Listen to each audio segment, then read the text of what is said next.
In this video, we examine the role that buoyancy plays in thunderstorm forecasting. Thunderstorm requires three ingredients to come together. The first is moisture to form the cloud. The second is instability, because we're looking at forming convective cloud. And the third is a lifting mechanism to enable parcels to reach their level of free convection. And wind shear is also important, but we'll develop that in another context. So here we have two traces, and we're looking at the potential for surface-based convective cloud. On the left, we have instability, but we also can see that the values of dew point are very, very low, so we don't have sufficient moisture to produce cloud. On the right-hand side, you can see we have sufficient moisture with very high dew points, but the environment looks quite stable. And so the sample cloud saturated adiabat, indicated in grey, is to the left of the temperature trace, and so clearly this is not a convective cloud situation at all. So we need both moisture and instability. If the parcel is unsaturated, it will follow the dry adiabat. Conversely, the dew point will follow a constant mixing ratio line. Shown in this figure here is a temperature profile and the mean mixing ratio for the low is 50 hectopascals. And this is the value that will be used in convective calculations. So we lift the parcel along a dry adiabat and along the line of constant mixing ratio, and we arrive at a condensation level.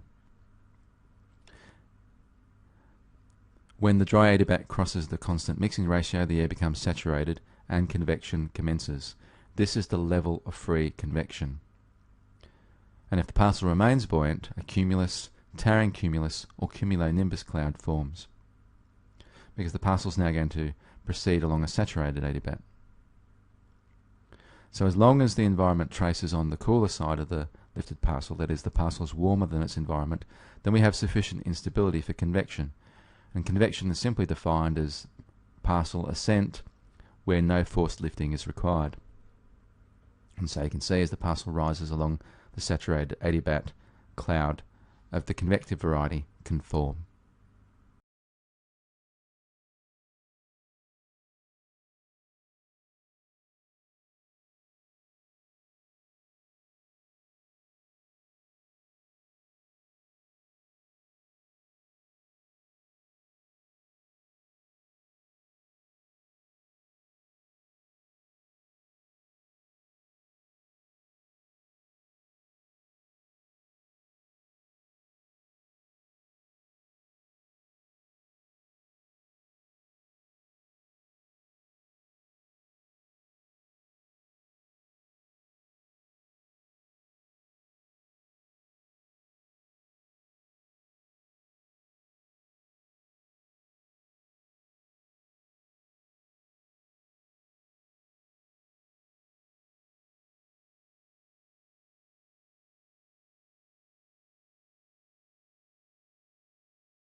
If you've ever watched the news during a hurricane or wintertime nor'easter, you've probably noticed that big storms spin over time as they travel. In the northern hemisphere, they spin counterclockwise. But if you were watching a storm in the southern hemisphere, you'd see it spinning clockwise. Why do storms spin in different directions depending on their location? And why do they spin in the first place? A storm's rotation is due to something called the Coriolis effect, which is a phenomenon that causes fluids like water and air to curve as they travel across or above Earth's surface. Here's the basic idea. Earth is constantly spinning around its axis from west to east. But because Earth is a sphere and wider in the middle, points on the equator are actually spinning faster around the axis than points near the poles. So imagine you were standing in Texas and had a magic paper airplane that could travel hundreds of miles. If you threw your airplane directly northward, you might think it would land straight north, maybe somewhere in Nebraska. But Texas is actually spinning around Earth's axis faster than Nebraska is, because it's closer to the equator. That means that the paper airplane is spinning faster as well, and when you throw it, that spinning momentum is conserved. So if you threw your paper airplane in a straight line toward the north, it would land somewhere to the right of Nebraska, maybe in Delaware. So from your point of view in Texas, the plane would have taken a curved path to the right. The opposite would happen in the southern hemisphere. An object traveling from the equator to the south would get deflected to the left. So what does this have to do with hurricane spinning? Well, at the center of every hurricane is an area of very low pressure. As a result, the high-pressure air surrounding the center, or eye, of a storm is constantly rushing toward the low-pressure void in the middle. But because of the Coriolis effect, the air rushing toward the center is deflected off course. In the northern hemisphere, the volumes of air on all sides of the eye keep getting tugged slightly to the right. The air keeps trying to make its way to the middle and keeps getting deflected, causing the entire system to spin in a counterclockwise direction. In the southern hemisphere, where the Coriolis effect pulls air to the left, the opposite happens. Storms spin around the eye in a clockwise manner.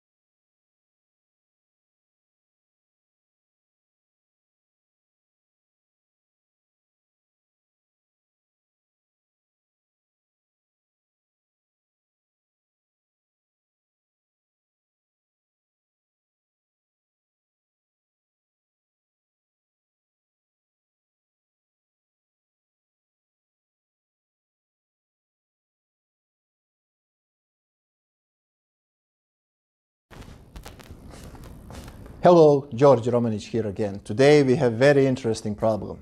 We are starting to mix different disciplines in physics and atmospheric sciences, physics in general. Problem, you can see it now on your screens.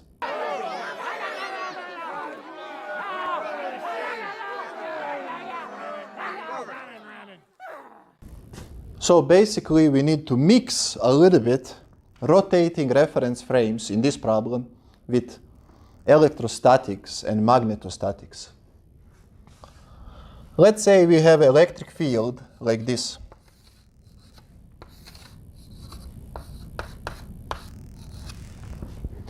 Before I continue saying anything, I will just assume now you have certain basic knowledge about electric and magnetic fields. I still didn't cover that part of physics and atmospheric sciences on my channel, but I will in the future. So if we have electric field like this, and let's just assume that magnetic field is into the blackboard. So that would be like this. This would be magnetic field, uniform magnetic field, constant strength. There is no change of fields in time, hence electrostatics and magnetostatics. And now let's say we have a charged particle that is moving in this field like so. This charged particle has mass m and charge q. There will be force exerted on this particle, and that force is called Lorentz force, and it is equal q E, where E is electric field, q is charge of this particle, plus v of the particle cross b. Now, the question says, find a rotating reference frame, non-inertial reference frame, that will cancel the effect of this magnetic force. Well, if I write second Newton's law for this particle, it will tell me that mass of this particle times acceleration, well, let's just write it in terms of total forces. That the total force of this particle on this particle will be these forces, Q E plus V cross B, but because now we are in a non-inertial reference frame, so this whole thing will rotate and we will measure velocity of this particle. This is velocity V. In that rotating reference frame, there will be two more forces, Coriolis force and centrifugal force. These are apparent forces, and they will appear because now I start rotating this whole system. And I measure velocity in respect to that rotating coordinate system. Well, that means that F total will be Q E plus V cross B. Now, Coriolis force is negative 2m omega cross V. Now, keep in mind, this omega is no longer angular velocity of Earth. It will be angular velocity of this rotating coordinate system that we are using to measure velocity, and we will have negative centrifugal force will be mass of the particle omega cross r, where r is radius vector between the center of rotation and this particle m. Of course, even from my previous videos, you know that if you introduce non-inertial reference frame, centrifugal force exists regardless whether or not particle is moving. Coriolis force only exists if the particle is moving. Okay, now notice something, that indeed this magnetic force looks quite similar to Coriolis force up to these constants Q and 2m. Okay, so we need this force to balance this force. Well, that means that Q V cross B needs to be equal but opposite of this. So this is Coriolis force minus 2m omega cross V, and this force needs to be equal to that but opposite. Okay. I can write this as Q V cross B is equal minus and minus will give me plus, but I will again put minus, and you will see why, because I want to reverse this cross product. And now look, this cross product indeed looks like this cross product over here. Therefore, omega as a vector needs to be negative q times b divided by 2m. So, if I introduce non-inertial reference frame that has this angular velocity, the effect of this magnetic force over here will disappear if I measure them in that non-inertial reference frame. Well, Q and 2m are some constants, so we can see that omega needs to be, is proportional, let's say, to negative b. So that means if b was into the page, in this case, I have to introduce omega that is out of the page, and we usually use this to denote it. Well, I shouldn't use 2. I have to use omega, I have to introduce omega that is out of the page. And out of the page omega means counterclockwise rotation. Now, let's see if that makes sense. V cross B. V cross B. B is into the page. V cross B, my thumb is pointing in this direction. So that would be direction of magnetic force to the left of this motion. Now, what would be the direction of Coriolis force? Namely, where is it? Here. Omega cross V.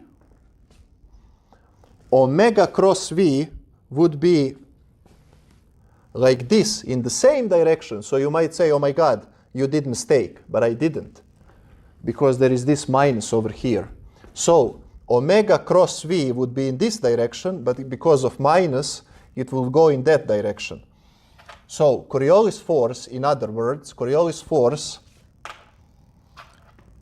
force would tend to deviate this towards the right, and magnetic force would tend to deviate this motion towards the left. If these two are the same, and they will be the same under this condition, then the effect disappears. Of course, it just disappears as a fictitious apparent process because we are introducing this non-inertial reference frame. Until next video, goodbye.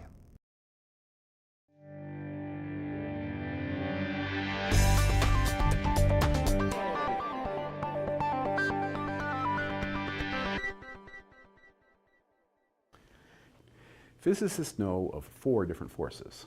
The most familiar force is gravity. It keeps us firmly attached to the Earth and governs the path of the stars and the planets in the sky.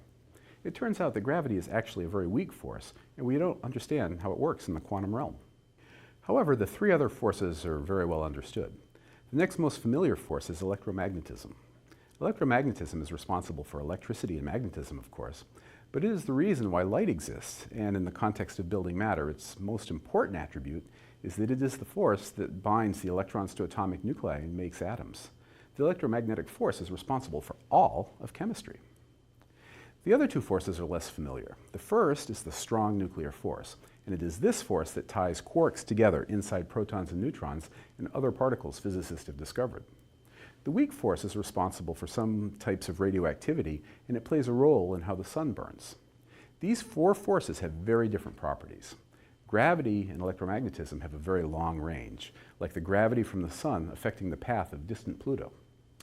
In contrast, the weak and strong nuclear forces only have an appreciable effect over distances smaller than the size of a proton. At distance bigger than an atom, these nuclear forces essentially don't exist. This is kind of like Velcro, where if two pieces of Velcro are touching, they're strongly tied together, but when they're pulled apart, they feel no force at all. The strength of the forces is really quite different. If we call the strength of the strong force to be 1 unit of strength, like 1 mile or 1 hour, then the strength of the electromagnetic force is about 100 times smaller. The strength of the weak force is about 100,000 times smaller. And the strength of the puny force of gravity between two particles is a 1 followed by 40 zeros smaller. This weakness of gravity is why we can't study it at particle accelerators, and it's a huge mystery. We don't understand why gravity is so much weaker than the other forces. Gravity is currently not part of the Standard Model. If you have two pieces of tape, you can calculate the gravitational force that they in principle exert on each other according to the law of universal gravitation, but it's far too ridiculously small for you to ever have the remotest chance of noticing any effect whatsoever, let alone actually checking that the attraction between them follows the law of universal gravitation as you move the bits of tape farther apart. In contrast, if you stick the two pieces of tape together and then pull them apart, they'll exchange some electric charge and then measurably attract each other, an electrical attraction which is a million billion times stronger than the predicted gravitational attraction, and whose strength has allowed us to confirm Coulomb's law of electrical attraction to a very high degree of accuracy. So it's a myth. Crossing the equator does not mean the toilet's going to change directions. But what if we come into the garage and do a more controlled experiment? But what if we could eliminate all motion from the water? This is a 1.5 meter kiddie pool. I have here a 5 foot wide kiddie pool.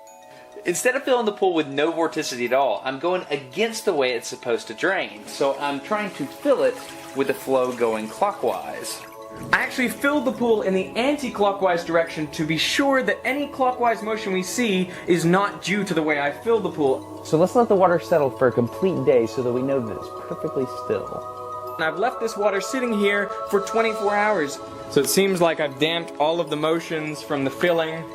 Well, I'm not going to reach in and pull a plug out because that would induce some vorticity. I'm going to use this valve that I have connected to the bottom of the pool. I really hope this works. Destin, wish me luck. Good luck, Derek. I'm about to pull the plug. Okay, opening the valve in 3, 2, 1. Water should be flowing. And the pool is draining. But you can't see any motion of the water just yet. Okay, water's been flowing for a couple of minutes and I haven't seen anything yet, so we're going to put some dye in it. To help us see where the water is flowing, I'm going to put some food coloring in on the 4 cardinal directions around the pool.